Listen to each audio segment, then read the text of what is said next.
How are you feeling today? I'm feeling good, man. Now I'm a little bit decompressed. I'm over at Massachusetts with my family, visiting my grandparents. So I feel good, man. Can't complain. Yeah. Yeah, so I'm going to talk MMA first a little bit. I think most of your pro MMA fights were in Art of War. Just talk a little bit about what that promotion and Mike and all those guys mean to you over there. I mean, Mike always had done good business with me. Art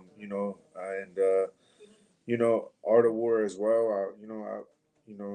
I started there. You know what I mean? And um, Yeah, I have none but positive things to say about them. And I guess in my situation right now, I'm getting older, and I'm looking for like bigger opportunities to get paid and to be able to support my family.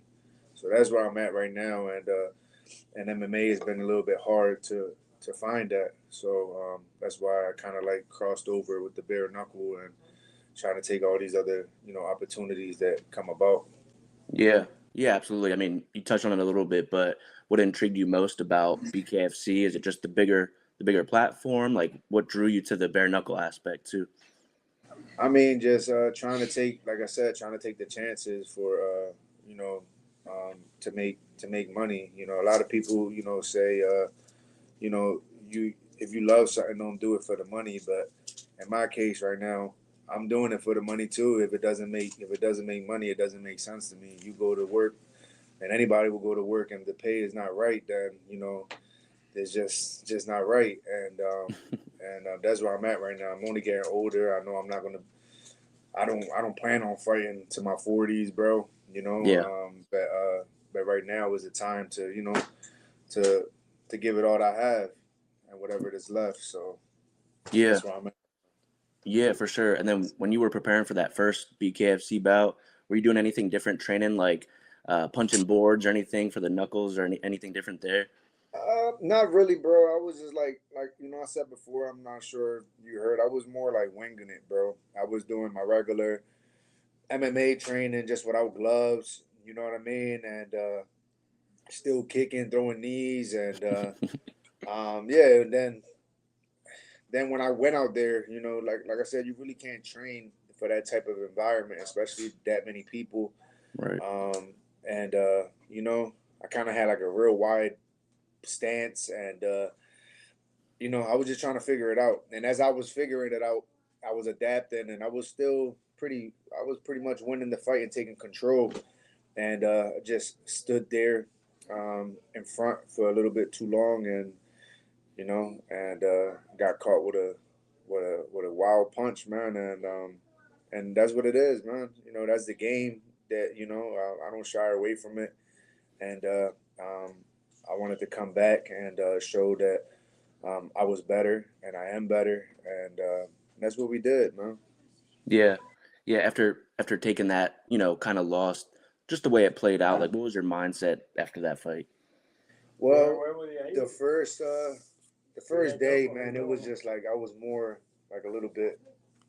I remember going to my dad's house, and I didn't really sleep, and I was just like more shocked, man. That's the first time I ever got knocked out, Yeah. and then at a time where I had a big opportunity like that to show my skill set, even though, like I said, it was different, and is wasn't something that I was accustomed to, but I still took the risk, but I still got knocked out, and you know, it probably stung and hurt it for like a good 2 weeks. I believe it hurt my dad a little more, man, because he'd been Mm. rocking out with me for a minute, and I remember him just telling me like, bro, like I know you better, like, and if I could ask you something, man, before I go, man, I just want you to like have that rematch. I want you to have Mm. that rematch, and that's my pop, bro. Like you know what I mean, and Yeah. it wasn't, me. I took it like whatever, it stung for a couple weeks, but seeing him and that really bothered him. So Mm. I started, getting into the boxing gym. I was focusing a lot into boxing, not knowing if that opportunity would come or not, but I knew that they were coming back to the arena. Yeah. So and then I ended up taking a boxing fight too, And the guy that I fought was a southpaw, and he was like really unorthodox as well. Had a Mm, lot of experience, and then maybe like a couple weeks after the fight, that's when I got hit with the opportunity to fight again. And I really didn't show interest. I'm like, if it's a rematch, I'll do it. mm, And he just said done, and he made it happen. And stars aligned itself out, and I was already prepared. So yeah. Yeah. You took a pretty good layoff, after that first BKFC bout. Was that like a conscious decision to go from, January to November, just recover and get everything right? I mean, yeah, you know, I was I was already like before the fight, man. I was like, kind of like changing habits, changing ways. It's been about 8 months already. Like 8 months, I haven't smoked, no weed, Yeah.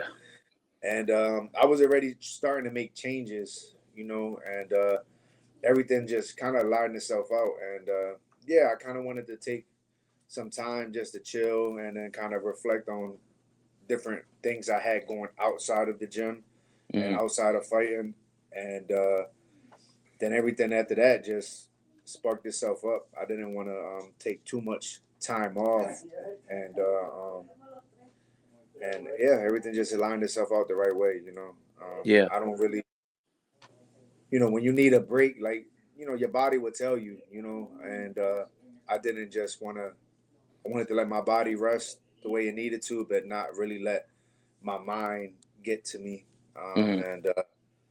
And I knew right there and then I had to start hitting the gym. That's the only way to face it forward. Right. And especially to stop those algorithms and stuff like that. Because as a fighter, you become a highlight. That's the only thing you see. You know what I Oh. mean? And you have the you have the opportunity to rewrite that. No matter what, you can't change it, but Mm. you have the opportunity to put out your highlights and keep going. And if you take that step of faith to actually just keep pushing forward. So that's what we did. Yeah. Yeah. And like you said, that rematch comes about. Is that like you knew they were coming back to Philly, but did you reach out to them? Did they contact you? How did that actually play out? No, I didn't reach out to them. That's the Mm. thing. I was already training if the opportunity came. I didn't want to force it. I never like forcing nothing. I don't force no relationships, no nothing, Yeah. man. If it comes natural, organically, that's how I like it. And I was just training. I was focusing on me, trying to become better, and like knowing the mistakes that I made, knowing what I'm good at, knowing what I didn't use, knowing what I wanted to use, Mm. and just like I was just, I'm like my biggest critic, especially like in fights, bro. And I was already starting to right those wrongs and work on it. And Mm. like I said, after the boxing fight, I took 3 weeks off. I went on a little cruise with my family, Mm. and like I said, after I got right back into the gym, they ended up hitting me up. If I'm not mistaken, it was like late December, early January. Um, they ended up hitting me up if I wanted to, you know, fight at the Xfinity Mobile again, and that's when I told them, I would do it if it's a rematch. Yeah.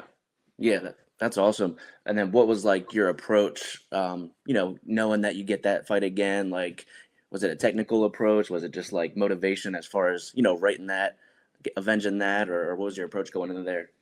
Um, I mean, I was already moving towards that goal, and my approach was just tweaking a little bit of things up, staying tighter, being all the way in or being all the way out, um, using the clinch since I am pretty good in the clinch in MMA and using my elbows and stuff like that. I didn't want to shy away from the clinch, and I felt like there's no disrespect to my opponent. I just felt like I was a faster, I was stronger, and I just got caught with a shot, and I was in control of the first fight, leading up to the second round until I just got caught with that shot. So Yeah. I also think that like I said, I was focusing more on me, but Mm. I think he was a little bit overlooking me, and Mm. especially in his interviews and stuff like that.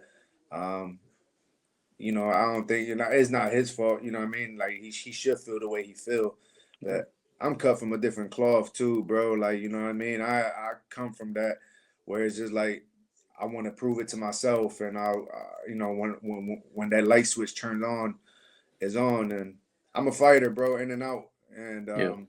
I think he kind of like took me and overlooked me. He thought he was going to do the same thing, and I was just super locked in, bro. Yeah. Yeah. Take us through that first round, just what you saw, some of the reads you got, and just that first round specifically. Um, you know, I told myself, don't rush anything. I told myself the second fight, don't rush anything, and I fucking Yeah. rushed it. But yeah, and the reason why is too because in MMA I'm so accustomed that if I got somebody hurt, I could program it, I could set it up and take my time with it. And this time around, I was just like I felt like I had him hurt and I wanted to get him out of there. Mm, And I was telling my wife this too, where it was just like the first time coming out.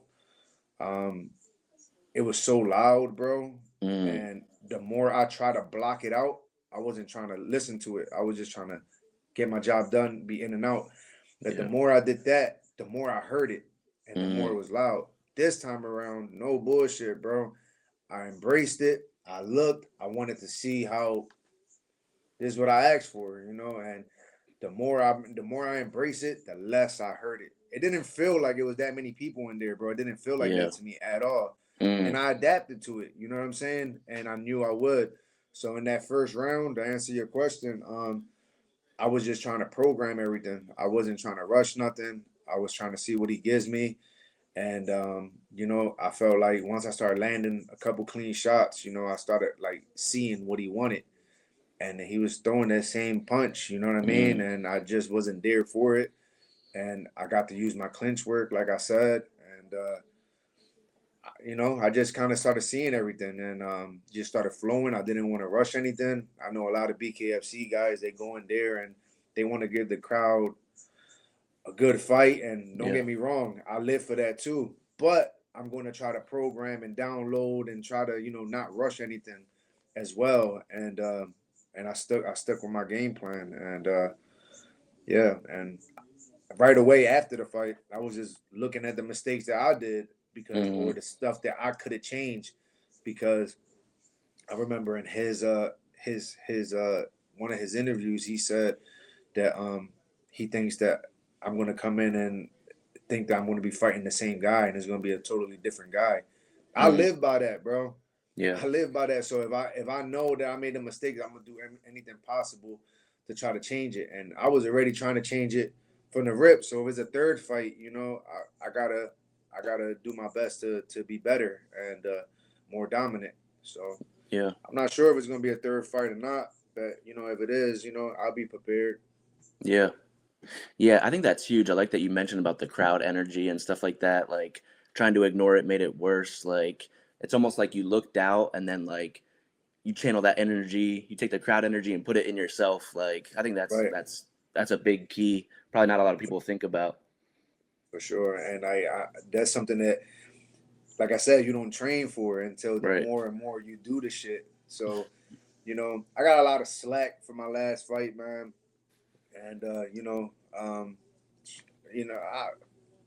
at the end of the day, it kind of bothered, but then like I said, I could pick myself up, just like anybody else out there, man. But Yeah. in this field, people could fail behind closed doors in their businesses. Nobody sees it. Like Mm, we in front of millions of people watching. So, you know, I had a lot of text messages from different numbers, man, sending me pictures of me like stretched on the floor and then like, all this weird shit. But yeah.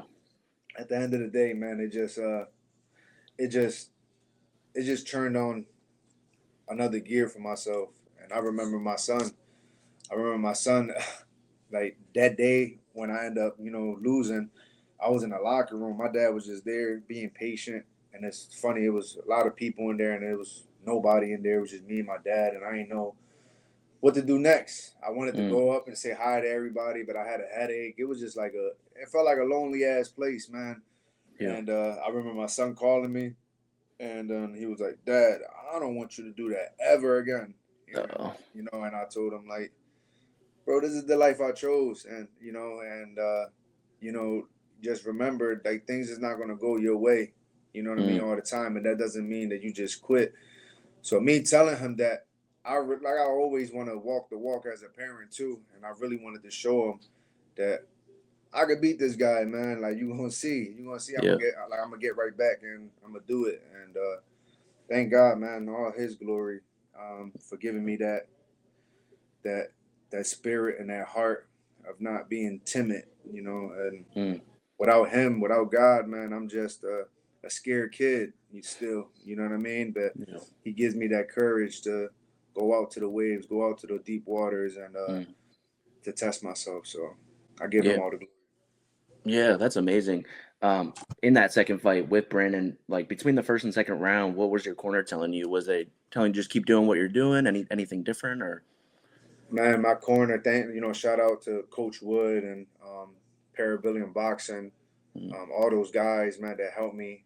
They all getting ready for Golden Glove tournament. So I've been in there with a lot of like hungry amateurs, you know what I'm yeah. saying? And he was basically, telling me everything that I do come out with my hands up. I'm either in or I'm either out. Hands up, guard up the whole time. So I sidestep, guard up. I come back, guard up. I go in, guard up. Mm, And I was locked in. I was listening. You know what I mean? And I was also locked in on his corner, looking at him, making sure how he looks. So I was just like all around locked in. But then, and my dad was, everything that my coach was telling me, he was telling me in Spanish. So I yeah. was hearing both sides. And shout out to my dad too, man, just being there. It's like my moral support as well, and Mm, he could flick a switch in me too. Um, but yeah, man, he was just telling me to keep my guard up, man, and and keeping me aware of those loopy punches that he was throwing, and mm, I was already ahead of it. yep. Yeah. And then just obviously you get that super impressive TKO victory, just incredible fashion. And then what are the immediate emotions afterwards? I mean, it was a rush, bro. It was a rush because I wanted, I obviously wanted to check up on him to make Yeah. sure he was all right. Cause I'm not like that, bro. At the end of the day, I want us to both walk away with we're healthy and back to our families. And I got a switch in me, bro. My shit is like I don't know, man. I don't gotta hate you to fight you, bro. Like I Right. was telling my family that I done fought with my sister, fought with my fucking cousins growing up, and you know what I mean. Like we fight and it's all love. So I don't really transfer anything different. But the emotions were, I got to I got to get that back, from my father. I seen him like with a big smile on his face, and I got to prove that lesson to my kids. And I remember jumping on the. I didn't actually see Dave, and I apologize. I didn't see him telling me to get down. And when he told me to get down, I jumped on another one. Then I jumped on the other one. But it was just like it was the heat of the moment, bro. I was just like Yeah. really happy, and I wanted to. I had the other end of the stick last year, bro. So Yeah. now I had that experience, and I was just soaking it all in, bro. Yeah. Yeah. I'm That's excited, amazing. bro. Yeah, for sure. And you don't know, you got the adrenaline going too. Like you probably couldn't hear all that noise. Yeah, yeah. I Yeah. was I was I was blocked in, and it's crazy because Dave was like right in front of me, and he's telling me get there. Here's a picture of him telling me get down. But like I said, I was so locked in, bro, that I didn't. That was I didn't even hear him, bro. Yeah. And then do you have any desire to return to MMA or are you pretty much just focus on boxing from here on out? I mean, I had it in my honestly, bro. Like I miss it because it's like the versatility of MMA. Like I could use Mm, my if I can't find a distance with my hands, I can find it with my legs. mm-hmm. I could use my wrestling. I could, even though I really didn't show my wrestling, I feel like it did get better. And Mm-hmm. my jiu-jitsu, I feel like I always had jiu-jitsu, man. Like people I really didn't show it. But if an opportunity comes that it makes sense for me, you know what I Yeah. mean? Right. If it makes sense. But honestly, bro, you like in bare knuckle, yeah, you might have cuts in your face, you might have a headache, your hands might hurt. Mm-hmm. But after an MMA fight, your whole fucking body hurt, bro. Mm. Like, especially you getting kicked. Like, I remember this one fight in Combate, bro, when I fought in Miami, bro. Like, the next day, bro, from all the body kicks, bro, I couldn't take a shit that morning, bro. And I was trying, and Yeah. my stomach was hurting. It was fucked up, bro. My Oh. legs hurt it. You know what I'm saying? Like even my last MMA fight, I was getting kicked in my legs, and you with the adrenaline, you got that poker face, like nothing hurts you, bro. But the next day, bro, it's like your whole fucking body is sore, and I really didn't miss that feeling after this fight. And I know, God was over me, and I know if I end up doing other bare knuckle fights, this is a dangerous sport. I could get cut, and you get beat up. You know what I mean, real bad, bro. But I just kind of like that feeling of just having probably like a little headache and my hands being sore, but Mm-hmm. not my legs and not my whole body, bro. Right. So, Yeah. but then again, like I said, if an opportunity was to come about, I just want opportunities, man. I don't care who I'm going against, bro. That shit don't matter to me, bro. Yeah. They could give me a prospect and fly me out, and I'm cool with that, bro. But like make it make sense for Yeah. me to do it because I feel like I understand the promoters side of things, but also for the fighter side of things, it's just like I don't feel as though I ask too much, man. Yeah. I really feel like I'm not like for what I'm doing. I'm not feeling like I'm asking for a lot of money, Right. and I just want to be able to have something, bro, to look back, especially after you take an L. Like at least my bare knuckle, my last one, my first one, I ended up taking an L, but I had bread. You know what I mean Mm. to fix things in the house, bro. To fix my damn electricity situation, my Mm. circumstances, and it wasn't like it was a lot of money still, but it was something. Right. So I didn't feel too bad. You ever seen Here Comes the Boom?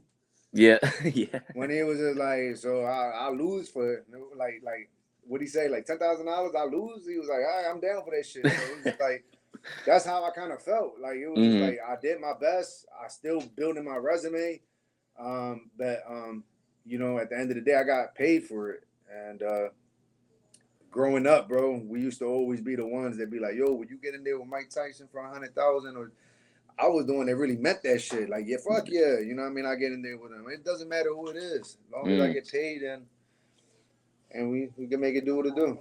Yeah. Yeah. I just want to preview some UFC fights coming up. Get a little predictions from you. Nothing this weekend, but next weekend we got Sean Strickland versus Anthony Hernandez. How do you see that one going? I honestly don't know who Anthony Hernandez is. And I really don't even watch like a lot of Oh, okay. MMA or like fights. But I know who Sean Strickland is. I seen Yeah. him fight. Um, I mean, I'm gonna go with Sean Strickland. I like his style too. He got a little Philly Yeah. shell style. But I don't know who the other guy is, so Oh, okay. I can't really judge it. But I'm gonna go with who I know. So let's say Sean Strickland. Yeah, that's all right. Now Max Holloway, Charles Oliveira. I'm sure you know both of them pretty Yeah, well. I know Charles That Oliveira rematch. and Max Holloway. Well, how do you see Um, that rematch going? um, Charles Oliveira has good jiu-jitsu. Mm, But Max Holloway is a dog, bro. And I yeah. don't really think that Charles Oliveira, like looking at his other last couple fights, I don't really think that he tries to even utilize his jiu-jitsu anymore, try to like go for that takedown. So if it stays standing, I would say Max Holloway. Yeah. But if Charles Oliveira really wants to win and wants to take him down, and I feel as though he could have a chance of winning as well. But let's Yeah. let's go with Holloway. Yeah. Yeah. I think a lot of people agree with that sentiment. Charles doesn't seem like he's looking for that kind of offensive grappling anymore, except for that big loss against Taporia. But yeah, I think I agree with you there. And then Even I'm in just that fight, I feel like he really didn't try. Like he was trying to like stand and yeah, like that's dangerous. yeah, fuck yeah, bro. Especially with a guy like Max Holloway too, man. Yeah. So yeah, man, we're gonna go with Max though. Yeah. It's crazy how Max has been in it for so long and he just keeps like getting better. It's crazy. Yeah, that's how, bro. Like the more you do something, the more you know what I mean. You just get you adapt to like Yeah. it becomes second nature, bro. It's like sparring. So Right. Yeah. And then just anything else coming up for you personally or some of your guys? I know you mentioned the Golden Glove stuff. Anything Yeah, else? we got a few guys from Parabellum Boxing. They fighting March 28th. I got one Mm. guy that actually helped me with my sparring. He fights today, so he has Oh, a fight today, and and then Martinez. I have Chocolate. mm. Matt Turnbull. He's fighting on the 28th of March. Oh, If I'm not yeah. mistaken. Is that So Art of yeah, War also? Art of War. Yeah. Art of War. So I mean, yeah, bro. We got the Golden Gloves for the boxing gym, and then we got Art of War for Martinez. Yeah. So yeah, man, that's Perfect. pretty Yeah. much it. And then for as far as me, I'm just waiting. I'll be back in training this week. I kind of been like enjoying myself, picking out a little bit, but I'm right back in it and on Monday. So again, right back into the rhythm of things and staying busy, bro. Yeah. Yeah, that's perfect. And then just if you just want to plug your socials, where can people find you if they don't know you already? My Instagram, I get on that a little bit more. So that's Zedekiah. That's Zedekiah MMA. So you could reach me on Instagram. You could the link on my bio. I have apparel. So if anybody, man, you want to buy T-shirts, I got hats. I have Mm. hoodies. So you can link on my bio and purchase apparel. And those that support me, I really do greatly appreciate it. And once I hear anything and we back in it, man, I would love for you guys to come out and I want to just put on a show. Yeah. Yeah, Appreciate absolutely. I'll make sure I link all that stuff in the description too, so it's easy for them to find that. But yeah, I appreciate you taking the time to chat with me today. it. Thank you, bro. I appreciate you having me, man. Thank you, brother.